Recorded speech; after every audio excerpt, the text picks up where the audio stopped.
Okay, so let's get started. We'll jump right into it. What you see in front of you is an overview of chapter 3.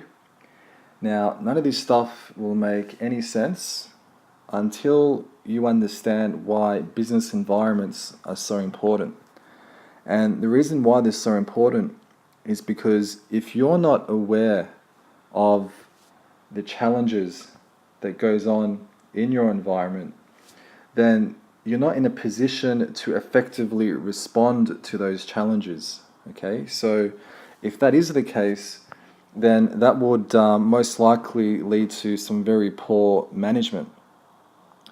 Now, some of these challenges that I've circled, some of these challenges are also known as stakeholders.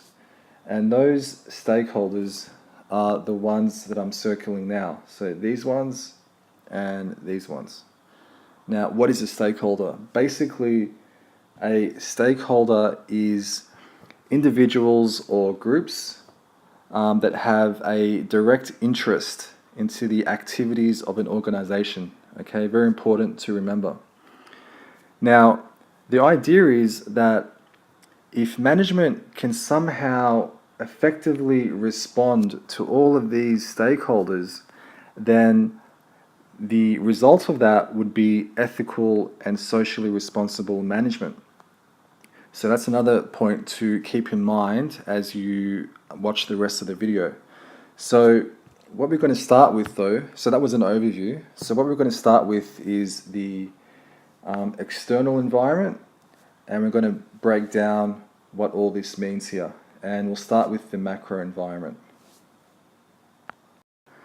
Now, a good way to remember what an external environment is to focus on this word external. Now, external means something that's outside something else, right? So there's an external component and an internal component. Now, I guess one way to describe it would be that if you were to consider your own home, right, you have a lot of control of what goes in there, right? And being that you're in your own home, you will consider that your internal environment. Now, what goes on in your neighbor's home, on the other hand, right, that's something external, okay? And that's something that you have little to no control over. Now, that's a very important point to remember, that whatever is in the external environment, it's something that the organization in this case, or your home, it's something that you will have little to no control over. So please remember that point. Okay, so what is the macro environment? Now, firstly, we're talking about the external environment. Now, the external environment comes in two components. We've got the macro and the operating, okay? But we're going to focus on the macro. Now, the actual word macro means something that's very large in scope or capability. So that's kind of reflected in this larger circle. It's the larger circle, so it's the macro, okay? Now, in the business context, the macro environment is referring to certain operating conditions. And those operating conditions are the ones that are listed here. Now, the important point, and it's something that we already know from the previous slide, is that whatever is in the external environment, the internal will have little to no control over. So in that case, the organization will actually need to respond in some way or another to these operating conditions. For example, it can't ignore the economy, or it can't ignore the government. It either has to do what it's told, or it has to respond in some way. Now, that's a very important point that you may also want to jot down. Alright, so economic forces is one of the operating conditions in the macro environment. Now, whenever we talk about the economy, we usually refer to what's known as the economic cycle, which is basically just regular swings in economic activity. So, what's economic activity? Well, it can be many things, but in this graph, which is what you see here, it's the percentage change in GDP of Australia over the past 25 years or so. Now, in this case, in this graph, you can see here that GDP, or let's say the value of output, right? It's slowing down, okay? It's going down, so we call that a downturn, right? Now, if this downturn were to continue, then we call that a recession. On a side note, if this downturn just kept falling and falling for quite some time, then we'd call that a depression. Now, that doesn't happen often in the economy, but when it does, it's quite devastating. Now, let's get back to the graph. So, as soon as the economy begins to improve, when it begins to increase from a recession, then we call that a recovery, or we call that an upturn, right? If this upturn stays consistent, we call that growth. If this growth has a sharp increase, then we call that a boom. Now, as you can see, these booms, they don't last forever, right? So when the economy, when it slows down from a boom, we call that a bust, right? Now, as you can see, this happens all the time, and that's why we call it a cycle, right? Now, the question is, how does all this economy stuff, how does this affect organizations? Now, to answer that question, we'll have a closer look at activity 3.4. Now, in this activity 3.4, you're asked to identify which of these businesses here would be most affected by a downturn in the economy. And you're also asked to identify which of them would be most improved with an upturn in the economy. Now, before you can do this, what you need to understand is that whenever there's a downturn in the economy, people have less disposable income. Now, what does that mean?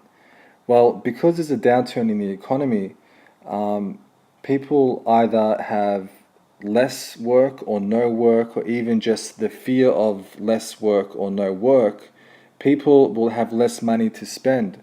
So what they'll do is they'll only have enough money to buy the necessities, what they really need. Now, on the flip side, when there's an upturn in the economy, generally speaking, people are either finding work or they have more work, which means that they have more money to spend. So after they've spent everything that they've needed, they have money left over. So we call that disposable income. So to recap, when there's a downturn in the economy, people have less disposable income. When there's an upturn in the economy, people have more disposable income, right? So once you understand this point, the rest is easy. So let's look at the supermarket example. Now, with supermarkets, when there's a downturn in the economy, generally speaking, they're not really affected because people will always need to buy milk or bread, right? So they're still shopping at the supermarket. Yes, they may not be buying Coke and chocolate cake and ice cream and all that, but they're still buying the necessities. So supermarkets, generally speaking, they still do well during a downturn. Okay, so hopefully that makes sense. Now the rest is easy. So I'll let you have a look at that, and we can discuss it in greater detail in class. Now, we can't talk about economic forces without talking about globalization. Now, you may have heard that before. If not, you'll know a bit about it now. So basically, in a nutshell, globalization, if you look at this map here, globalization in a nutshell is a world without borders, but specifically, it's the process of making the world more interconnected by making business and cultural exchange more open and less restrictive. Now, how does that work? All right, so let's use Holden and BMW as our example. Now, you will notice that BMW is generally a lot more expensive than a Holden in Australia. And that's for two reasons. The first reason is that Germans make better cars, right? So the second reason, though, is that Australia puts tariffs on imported goods or some imported goods. Now, what is a tariff? A tariff is basically a tax a government puts on imported goods. That's all it is, right? Now, in this case, when Australia imports a BMW from Germany, what they do is they put this tariff on it, right? Making the BMW a lot more expensive. So the question is why? Why do they do that? Now, by making BMWs more expensive, the result is obvious, right? Australians can't afford it, so they're more likely to buy a Holden instead of a Beamer. Now, the reason Australia does that is because it's a way of protecting the Australian auto industry. By making BMWs more expensive, it's out of their reach to purchase. So therefore, it increases the likelihood of Australian cars being purchased. So in other words, it's a way of protecting Australian goods. Now, if you look at the definition of globalization, you'll notice that this tariff here isn't really open. In fact, it's rather restrictive, right? So you can see where I'm going with this. So if Australia and Germany were to really embrace this idea of globalization, then what Australia would do, for example, is they would actually remove that tariff or that tax, right? And that would make BMWs a lot more affordable, right? Increasing the likelihood that Beamers would be sold in Australia. And Germany, in turn, because Australia doesn't want to have a bad deal, like they want some benefit in that deal, Germany, in turn, they would remove a tariff on some imported Australian goods, right? So Australia would benefit as well. So this is just one simple example of how globalization works. Now, this concept of globalization can function in many different ways. And I'm going to use, as you can see, my favorite car to demonstrate that. Now, when people think of BMW, most people think of Germany, although that doesn't really paint a complete picture. Yes, BMWs may be designed in Germany, but they're actually manufactured all over the globe. And the parts are put together, the assembly plants, they're also all over the globe. So to give you an example, there's assembly plants in Germany, of course, but also in places like Indonesia, Malaysia, India, Russia, Egypt, and Brazil. And we haven't even mentioned the manufacturing plants. But you can see here the point is clear that one organization can have its operations in all four corners of the globe. And this is another way of how globalization works. But the question is, how does this type of globalization affect the economy of Australia, for example? So we can use the auto industry to demonstrate how globalization can affect the economy of Australia. For example, you guys may know that Holden, Ford, and Toyota, all of these guys are planning in a few years' time to remove their manufacturing from Australia elsewhere. And there's several reasons for this, and one of them is for the simple fact that there's cheaper manufacturing locations all around the globe now. For example, in China. Now, there's approximately 48,000 people in Australia that are working in the auto industry. So let's say theoretically that there's 48,000 people suddenly unemployed as a result of this move. Then what happens is unemployment goes up, which means people are spending less, which means the economy goes down, and that means that everyone is affected in some way, including potentially your organization. So we're going to move on now from the economy and onto government and political forces. Now, you'll remember that this is still a operating condition under the external macro environment.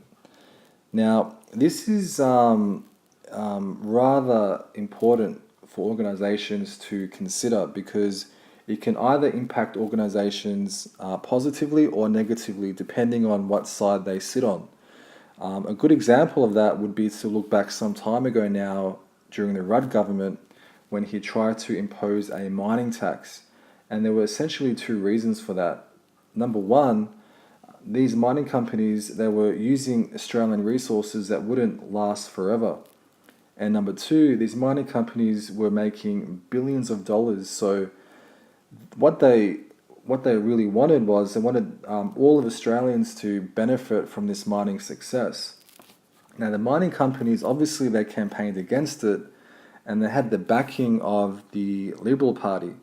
Now what they were saying was that if this tax were to be imposed, then that would cut investment, it will cut jobs, which would mean the economy would go down, which would mean everyone would be affected. Now, as you know, the Liberal Party won office and they scrapped the mining tax. But again, it's a good example to show how government and political forces can have a huge impact on the way organizations operate. So moving on to legal forces, which is basically just the law. As you know, the law is made from two main sources, which is federal legislation, which is basically laws made by Parliament, and you have common law, which is laws made by the courts. Now, both these types of laws in a business context aim to guide and control business and protect consumers. And they do that through a variety of means, and those are listed here. Now, this is a pretty clear-cut example of how this particular external macro operating condition actually leaves the organization no choice but to comply or but to do what it's told, because if it doesn't, then the outcome is either a fine or even imprisonment. Okay, so we're making some good progress now. So the next operating condition in the external macro environment is the big one, which is technology. Now, organizations cannot ignore technology, and that's because technology is what enables organizations to become innovative and competitive. And it does that by improving communication, getting better tools to market its products and services. It helps them get their goods out more quickly, and it lowers costs through automation. And you can see that here. For example, when you go to the supermarket, when you go to Coles or Woolworths, you can self-checkout, so you can scan your own products and pay for it and walk out. Even in banks now, you have these ATMs that do everything that a teller would do.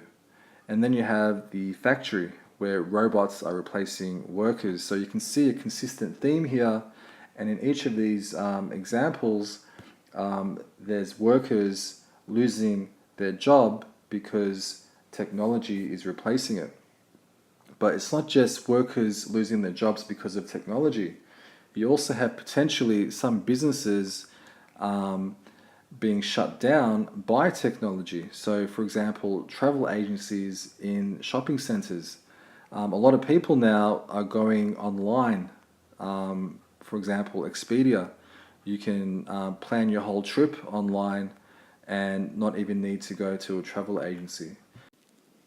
Alright, so again, moving on, global forces. Now, global forces is actually referring to a global economy.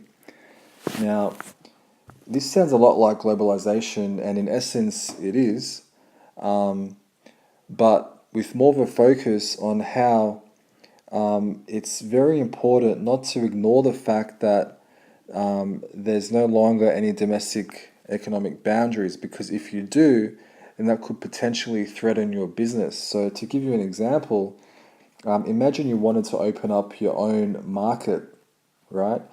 If you were to do that and ignore the fact that you have these giant supermarkets, these giant companies and foreign companies like Aldi, if you ignore that, then that's at your own peril, right? Because what will most likely happen is that these guys will lower their prices because they can afford to do so, because they have so many chains of supermarkets and they're earning so much profit that they're able to allow one store to lower their price so much that any other store like yours that's in the vicinity, they can actually drive you out of business, right?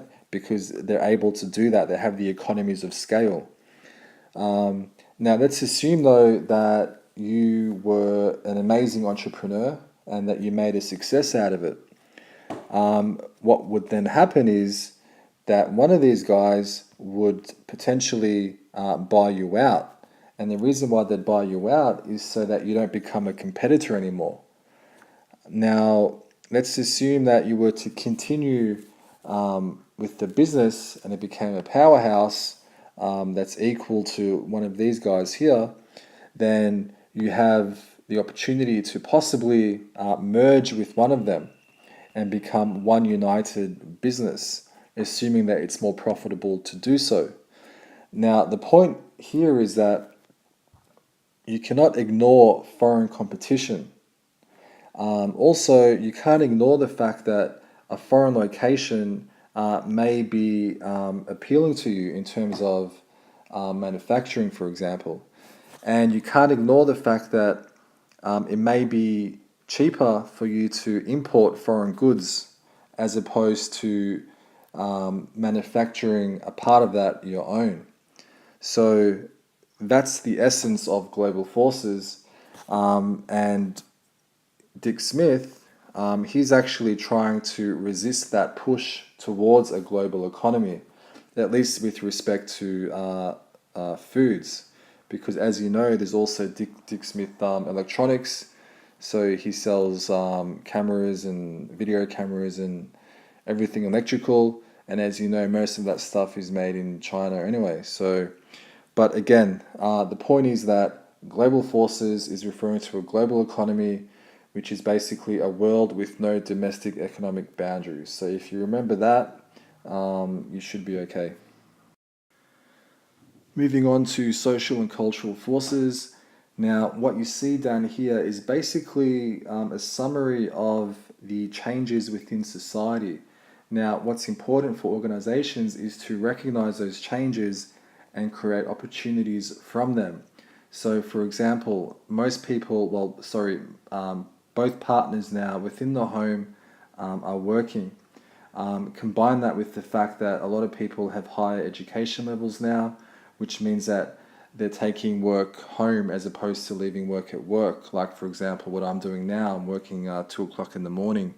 I should be asleep. But anyway, the point of that, the point of mentioning that is that time has become precious, right? So household services, as a result of that, have really done really well, and this industry is continuing to increase.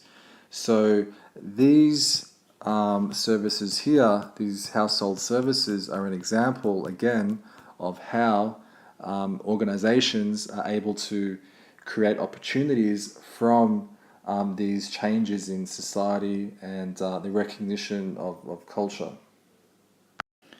So lastly, the concern for the environment is increasingly becoming a force, right? It's becoming a force in shaping the way organizations operate, and you can see that here and here. So here, Coles is offering some biodegradable bags, and Toyota is creating these hybrid vehicles that are very emission friendly, for example, electric cars and hydrogen slash petrol cars. So this is all very socially responsible, and largely it's a result of the fact that consumers are environmentally conscious, and this is really compelling organizations to reflect that. Alright, so let's do a quick recap on the macro, but I also wanted to mention a few things about the rest of the chapter that are pretty important and are crucial to your understanding of chapter 3. Now, hang in there because I'm hanging in there. It's 2:15 in the morning, so you need to hang in there with me. Now, as for the macro, to recap, there's a couple of things to remember. Firstly, that macro forces actually compel businesses to respond in some way, okay? And secondly, businesses have little to no control over these macro forces. So I hope I've made that clear in the video so far. And if I have, I'll give myself a tick. There we go. Now, what's the difference though between a macro environment and an operating environment? Now, to break it down simply, I would say that the macro influences or puts pressure on the organization from a distance, okay? Whereas the operating environment puts pressure on the organization from a closer distance because it's dealing with the operations of the organization, okay? I hope that made sense. But you also have what's known as organizational stakeholders, and they have a more direct interest in the activities of an organization. So you would rightly assume that in the internal environment or in the organization, all of these guys would be organizational stakeholders because they're within the organization. It's internal. So if they're internal, they have a more direct interest, and therefore they would be organizational stakeholders. So that's true. But you also have in some of the operating environment, in the external environment, you also have organizational stakeholders, and they are customers and trade unions. And that's because they have direct dealings with the organization constantly. And that's why they're organizational stakeholders. But having said all of that, all of them would be considered stakeholders, okay? Now, one more important thing I need to mention, and I neglected to mention it here, and I guess I shouldn't have given myself a tick. I needed to mention that in each of these forces in the macro, there was an example of how it relates in some way to ethics and socially responsible management. Now, I would recommend that you take note of that and you remember those examples. What I also wanted to say was that in the rest of the video, which hopefully won't be too long because, as I said, it is 2:15 in the morning. What was I saying? That I also wanted to say that with the rest of the video, that I'm also going to make sure that there's some examples in each of these forces of how it relates to ethics and socially responsible management. And again, when you come across these examples, I highly recommend that you make note of it and you keep it as an example. So having said all of that, let's move on to customers. Actually, before we get on to customers, I just wanted to mention that page 27 and 26 of your textbook is kind of important because it does outline specifically what these direct interests are for each of these stakeholders. So I do highly recommend that you become familiar with them because they will be useful in your SAC and exams. All right, so let's get on to some examples. Now, we've mentioned before that customers are increasingly environmentally conscious, but also health conscious as well. And you can see here, McDonald's is trying really hard to give customers healthy options. And once upon a time, that would be unheard of. But now, in their menu, you'll notice that they actually have a range of different types of salads. And that's directly a result of the fact that customers are having their needs change towards a more healthy one. So, this is simply McDonald's responding to that. Now, as for competitors, a true entrepreneur, I guess, will always know what their competitors are up to. And that's simply because they need to make sure that they always have a deal that's superior to their competitor in some way. So if they don't do that, for example, then they won't have the best deal. And if they don't have the best deal, then unless you have a lot of cousins that are willing to buy from you, then you're going to be in big trouble because as you yourself as a customer will no doubt go to the business that will always offer you the better deal. Now, the question is, what is a better deal? Especially considering that a lot of these products are essentially the same. So, what you as an entrepreneur need to do is to differentiate your product from your competitor, meaning you need to add additional value to entice the customer that your product or service is superior. Now, you can see here that you have a variety of these reward cards from Woolworths, and you have bank cards as well, where you're given points when you use your card, and after 10 years, you can buy a kettle or a toaster. But the point here is that these companies are trying really hard to differentiate their product from their competitors by adding value, additional value to their products. You'll also notice that companies like Officeworks offering, these campaigns where they'll beat their competitors' price by 5%. I think Bunnings has something similar where it's 10%. But again, here you can see that these companies are trying really hard to differentiate their product from their competitor. Now, suppliers basically supply the inputs needed for the operation of a business. Now, inputs are basically, we've discussed this in class, resources that the organization needs to operate their business. So, for example, you've got raw materials, you've got equipment, you've got people themselves. So, all of these are resources. So, it should be clear that suppliers are actually an integral part of the success of a business. And you can see here that, again, sorry to use McDonald's as an example, but they're actually advertising their own suppliers, saying that, in a matter of days, their lettuce is harvested, triple rinsed, and delivered to McDonald's.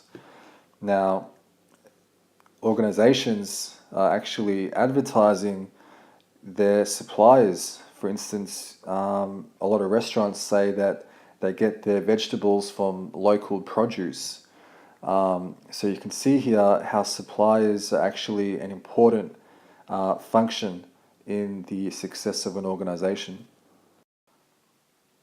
So we now have trade unions, and trade unions is a stakeholder, but not just any stakeholder. We mentioned that they're an organizational stakeholder, and that's because they actually directly deal with the operations of the organization. So what I mean by that is the whole purpose of a trade union is to basically represent workers' rights. And what are their rights? Fair wages, fair working conditions, appropriate working hours, and they also try and prevent unfair dismissals. Now, despite what some political parties may say, they're very important in this whole process because they ensure that the workplace remains ethical and socially responsible. In other words, they actually try and restore the balance of power between the worker and the employer. Now, employers have their own representatives. The Australian Chamber of Commerce and Industry, ACCI, they basically negotiate with the unions on behalf of the employer. So the idea there is that the employer and the employee end up being happy with that, with the outcome. Often you may hear about collective bargaining agreements. That's basically where employees collectively negotiate with their employer regarding their pay and their working conditions. But you'll notice that the ACTU and the ACCI, they will always have some say in those negotiations, or they'll provide maybe some advice in those collective bargaining agreements. Now, moving on, another stakeholder is lobby groups. Basically, they influence organizations or governments in their decision-making process. Now, you have examples like the Cancer Council, right? So what they aim to do is make sure that the workplace remains a safe one. For example, some of their initiatives is to make sure that workplaces are smoke-free. Also, schools, making sure that they have students wearing hats when it's sunny outside, things like that. And you also have community groups, lobby groups, and the community at large representing very important issues. So, for example, when it came out that Nike was actually manufacturing their runners and their shoes in very sad, deplorable conditions overseas, then the whole community at large came out and campaigned against it. And this is just some of that you see there. You also have other really powerful lobby groups such as APAC. Now, you may not be familiar with that, but with those guys, but they basically influence America's foreign policy. But the point with all of that is that these lobby groups have a tremendous amount of influence on the way organizations are run. And often they're very instrumental in changing the way these organizations operate. Now, financial institutions are important for businesses regardless of size because it's basically what allows them to raise the capital or the funds needed to invest. Now, deregulation, it's an attempt basically to better facilitate that process of getting those funds. And it does that by removing government regulations in order to better improve efficiency and competitiveness. Now, for an organization that's seeking funds, that's probably good news. But in terms of a wider ethical and socially responsible aspect, it's probably not so good news, especially considering the GFC. You would have no doubt heard of the GFC. One of the main reasons that occurred was the actual lack of regulation. So that brings us to the regulatory bodies. Basically, what these guys do, ASIC, ACCC, and the ATO, they basically try and ensure that businesses are in fact conducting operations ethically. So despite what companies may tell you, despite the fact that they may advertise, they're being socially responsible on their websites and all of that, you can't really trust them to do the right thing. And that's why these guys actually exist, to make sure that they are doing the right thing. And in light of the Nike example in the previous slide, you can appreciate how important these guys are. Okay, so second recap on the operating environment. So we had a look at the interests of each of these stakeholders. We've also discussed some examples of how they can place pressure on the organization. So in light of that, let's also give that a tick. Now, finally, we need to talk about the internal environment.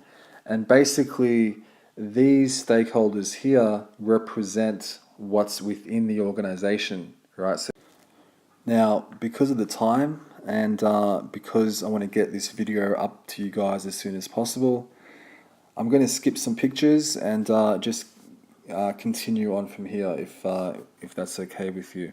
So let's get into the owners. So basically, the owners have the most direct influence on the organization.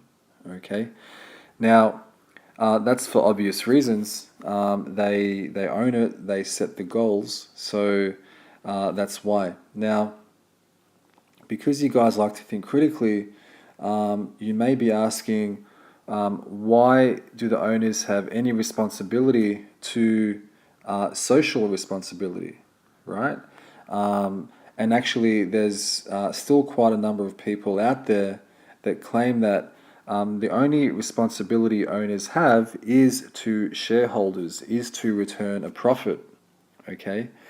Now, there's a problem with that, and you may have already noticed it. Now, if management or the owners are unable to satisfy all of these stakeholders, then what will happen is there will be a lot of resistance, okay? And if that resistance means that the organization is now not working as effectively, then that will actually affect the organization's profitability, right? So this is one example given to you so far that proves that, organizations do in fact have an ethical and socially responsible commitment. Now, as for management, we know what management is. It's the process of working together to achieve a set of goals, using resources effectively and efficiently. Now, this process involves the planning, organizing, leading, and controlling of these resources, which, as you know, include things like raw materials, equipment, and people. Now, if you were to again try and think critically about its relationship with business ethics and social responsibility, we can add that management is actually the process of working together to achieve a set of goals efficiently, effectively, and ethically. Otherwise, once again, if this third point, ethically, is not achieved, it would result in some serious opposition from these various stakeholders. And the organization really can't afford that because, once again, it's going to affect profitability. Moving on to employees. Basically, employees, what they want is a workplace that's non-discriminatory, that's ethical, that's flexible, and that's fair, right? Now, on a side note, if organizations require regulatory bodies, okay, in order for employees to achieve this, then I guess this puts things in perspective in terms of, what owners say they do. Is it because they're being forced to, or is it because it's something that they actually want to? But in the big scheme of things, I guess it doesn't really matter so long as, at least from the employee perspective, so long as it's been getting done, right? And again, this is why regulatory bodies are so important, because you can't always trust a company to do the right thing. And again, the Nike example illustrates that perfectly. All right, so before we finish, I just wanted to read over the chapter summary questions because we've gone through a lot, so I just wanted to point you guys in the right direction. So in question one, it's asking about pressures from the macro environment only. All right, so once you understand that, then the rest is easy. Okay. In question two, if you were to choose, for example, economic pressures, then you could ask, you could think about economic cycles and whether these cycles affect organizations or not. If you were to choose, for example, competitors, you could think about what a competitor would do that would force an organization to respond or that would affect the organization in some way. If you were to choose, for example, a supplier, think about how a supplier could potentially cause problems for your organization. Now, in question three, think about what would happen if the interests of stakeholders were ignored. For example, if the interests of employees, what would happen if their interests were ignored? Okay. Question four, discuss likely things.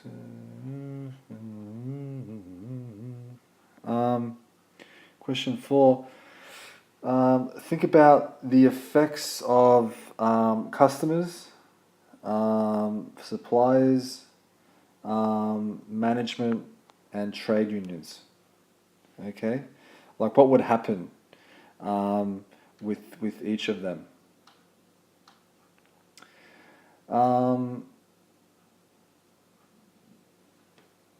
In question five,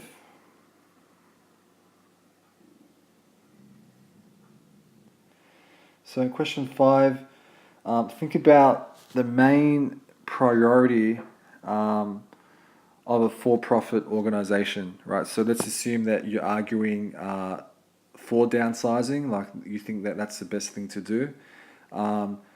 Think about the main priority of a for-profit organization, and also think about what would happen if that wasn't achieved. Now, with regards to downsizing, think about if you were against downsizing, think about the effects of morale on staff and its impact, what would happen. As for question six, I think we pretty much answered that already.